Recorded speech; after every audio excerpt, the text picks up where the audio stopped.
दोस्तों, आपका ये क्लास 10th का साइंस का मॉडल पेपर आपके सामने भेजा जा रहा है। क्वेश्चन आपका दे रहा है 100 ओम का एक विद्युत लैंप, 100 ओम का विद्युत लैंप और 50 ओम का विद्युत टोस्टर, 50 ओम का टोस्टर और क्या है 500 ओम का एक जल फिल्टर, 500 ओम का जल फिल्टर कर रहा है 220 वोल्ट के स्रोत से जोड़े गए। भी आपका दिया कितना 220 वोल्ट। कह रहा है कि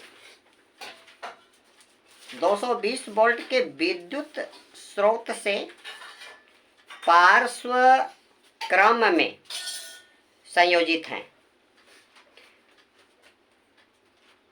तो 100 ओम का एक विद्युत लैंप, 50 ओम का विद्युत टोस्टर और 500 ओम का जल फिल्टर 220 वोल्ट के विद्युत स्रोत से पार्श्व क्रम में। तो यहाँ पे आपका बेटा आप क्या करोगे, सबसे पहले तो ये बैटरी दे दोगे। ध्यान दो, ये आपने बैटरी दे दिया और बैटरी आपकी कितनी हो गई 220 वोल्ट और इससे पार्श्व क्रम में एक आपका क्या हो गया 100 ओम का लैंप, इसको क्या कर दो R1 कर दो। दूसरा क्या हो गया 50 ओम का एक क्या हो गया R2, ये हो गया आपका टोस्टर हो गया।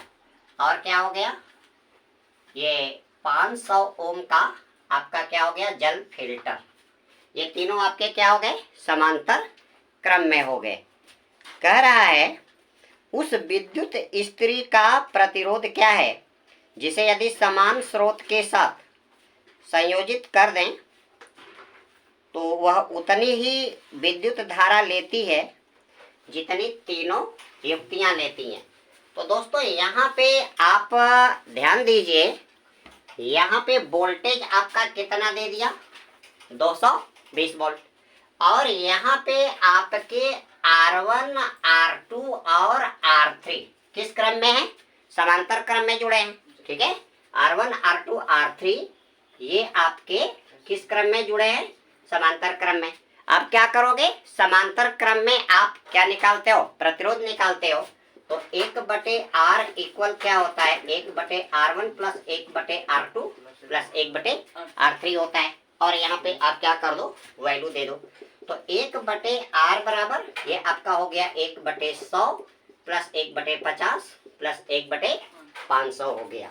और इसका एलसीएम आपका आ जाएगा कितना आ जाएगा, ये आपका 500 आ जाएगा।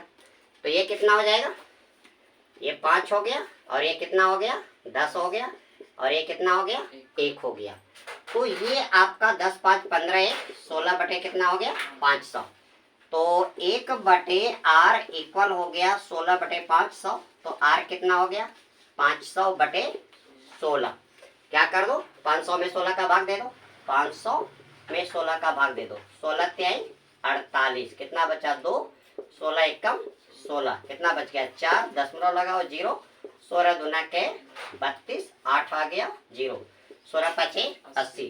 तुल्य प्रतिरोध आपका 31.25 ओम आ गया।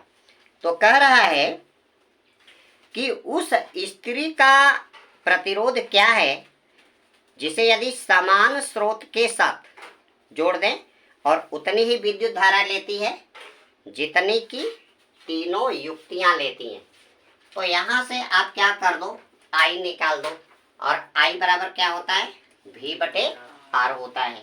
तो I आपकी कितनी हो जाएगी, V कितना है 220 और R कितना है 31.25। 220 में क्या कर दो 31.25 का भाग दे दो, 220 भागे 31.25, यहाँ पे दशमलव लगा करके क्या कर दो 00 बढ़ा दो। अब ये आपका 3125 और यहाँ पे कितना 2200 है, भाग नहीं जाएगा, इसको भी आप ले लो। यहाँ से क्या कर दो 3 अंक छोड़ दो, यहाँ से 3 अंक छोड़ दो, और ये आपका आ गया 3 7 21, 7 से गुणा करा के देखो, 7 5 35, 7 दूनी 14, 3 17, 7 एकम 7 1 8, 7 3 का कितना हो गया, 7 3 के 21 हो गया।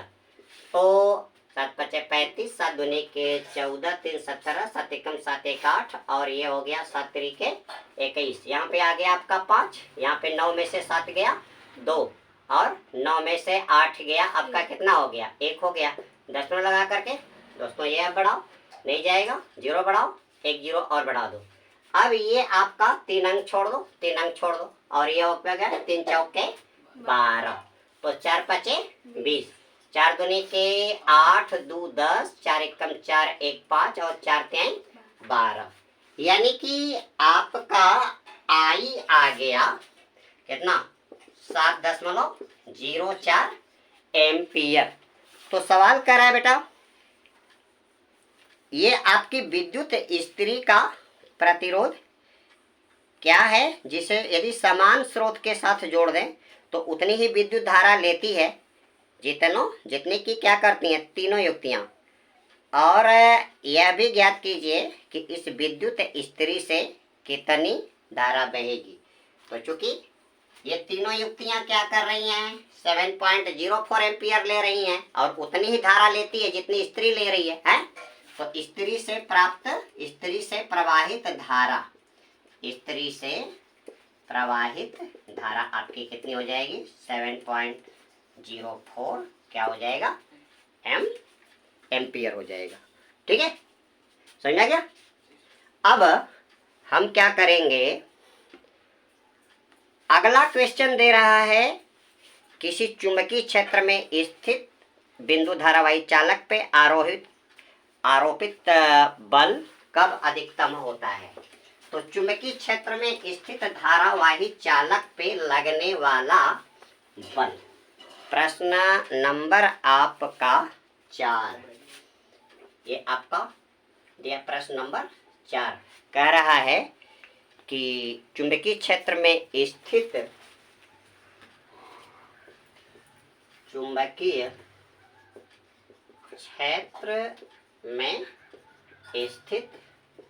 धारावाही चालक पर लगने वाला बल अधिकतम कब होता है, अधिकतम कब होता है। तो दोस्तों आपका धारावाही चालक पे लगने वाला बल का सूत्र होता है,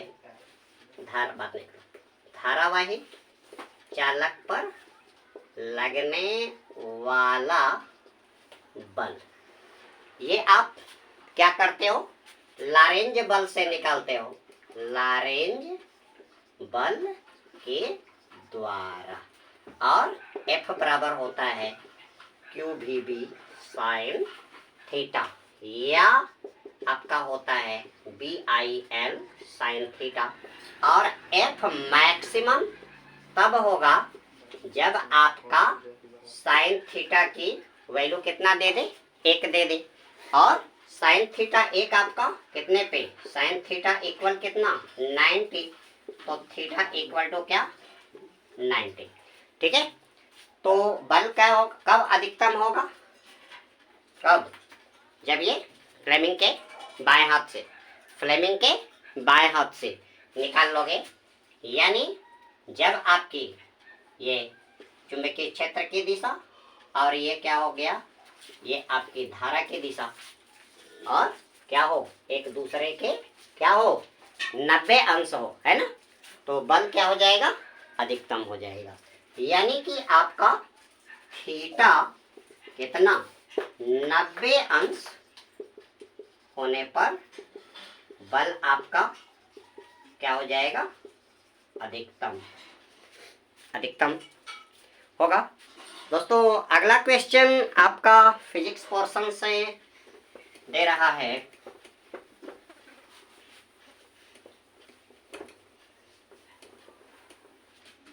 अगला क्वेश्चन है 15 सेंटीमीटर फोकस दूरी के उत्तल दर्पण से ज्ञात है, आप लिखोगे क्या ज्ञात है, दर्पण आपका क्या है? उत्तल दर्पण। सबसे ऊपर लिखोगे ज्ञात है, क्या है? उत्तल दर्पण। और उत्तल दर्पण की फोकस दूरी ज्ञात है, और उत्तल दर्पण की फोकस दूरी क्या होती है? प्लस में होती है। तो ये आपका आ गया 15 सेंटीमीटर। फिर क्या कर रहा है? उत्तल दर्पण से कोई बिंब दे रहा है तो वस्तु की दूरी, और प्रतिबिंब दे रहा है तो इमेज। तो बिंब का मतलब क्या? u, और u हमेशा क्या होता है? माइनस में होता है। तो u आपका आ गया -10 सेंटीमीटर आ गया। तो कह रहा है प्रतिबिंब की स्थिति और प्रकृति निकालना है, यानी आपको क्या करना है? भी कैलकुलेट करना है। और आप यहाँ पे क्या करोगे? दर्पण सूत्र का प्रयोग कर दोगे, ठीक है। और क्या होता है? 1/f equal to 1/u plus 1/v। तो ये आपका हो गया 1/15 बराबर 1/-10 और क्या हो गया? 1/v। अब इसको क्या कर दो? 1/15 बराबर -1/10 प्लस क्या हो गया? 1/v। तो 1/v आपका क्या हो जाएगा? 1/15, और ये इधर चला आएगा, क्या हो जाएगा? प्लस 1/10 हो गया। और यहाँ पे आपका एलसीएम आ गया कितना? 30 आ गया। तो 2 + 3 यानी ये आपका हो गया 5/30, यानी ये हो गया 1/6 बराबर 1/ क्या हो गया? v हो गया। तो v आपका कितना हो गया? 6 सेंटीमीटर। और v आपका क्या दे रहा है? प्लस में दे रहा है ना।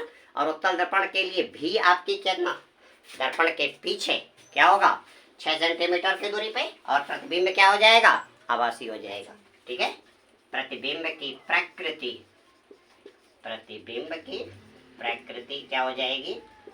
आभासी हो जाएगी। यानी अगर अंग्रेजी आती है तो क्या कर दो? वर्चुअल इमेज होगा।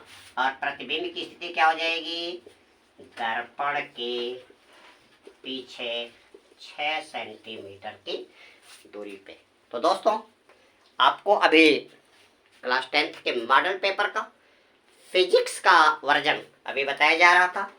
अपने अगले वीडियो लिंक में हम आपको जो है केमिस्ट्री के बारे में पढ़ाएंगे।